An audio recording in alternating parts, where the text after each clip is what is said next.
Alright, I'm going to show you a follow on from this video I took the other day. This is a double cleft graft, and one side took, the trees grow away very nicely, but there's this very mucky sort of gap here, so I'm going to just work on this with some tools. So I can just hand that to Julia. I'm going to make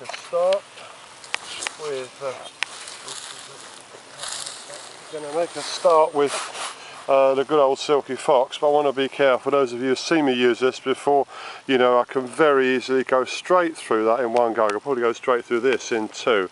So I'm going to start working here very slow, very careful, and just going to get rid of the bulk of this that we don't want.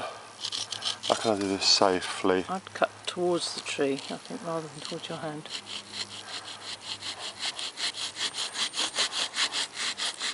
Yeah, it's never 100% safe whenever you're using an edged tool. It's working slowly and deliberately here. This is a funny old cut to be making.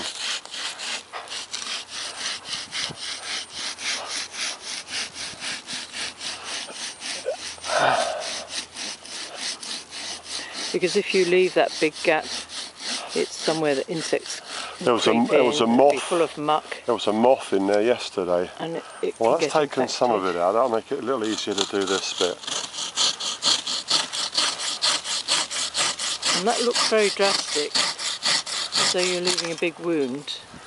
But the cambium in the bark can heal around that much more easily. Using a chisel, which has got a deadly sharp edge on it. I put this edge on with a Japanese water stone obtained from Axminster Tools. Nice piece of work it is. My edge tools are sharper than they've been before through it. You can see this wood I'm working on is to dry. It's matured wood. This is not living wood.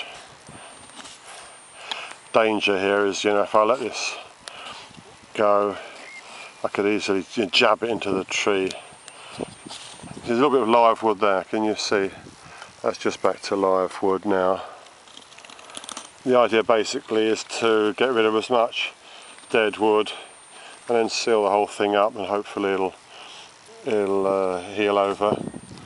As always, I'll try to do a follow-up video later. This is you know, a graft that didn't entirely succeed. It wasn't a complete failure either. I mean, obviously the tree is growing away lively and looks quite good. Because you only actually need one good stem from that grafted point. Well, you better have one good stem than three bad ones. But if you have two that both take, you can reject one but just cut it down to the stump, and that will tend to fill in that gap with living tissue, even though you don't allow another tree to grow from it. Apple wood, of course, is very hard, very, very hard wood. It's sought after, and there ain't much of it available because, of course, most of the apple trees which are grown nowadays, as in this orchard, and more so in modern orchards, you tend to grow very small trees. Yeah, I was at a folk festival a few years ago. I just cut that accidentally, carefully. I was at a folk festival a couple of years back, and I bought a flageolet, sort of blown instrument, which I wanted one made of apple wood. I didn't have any. Didn't have any plum wood either. So as soon as he gets any, it's sold immediately.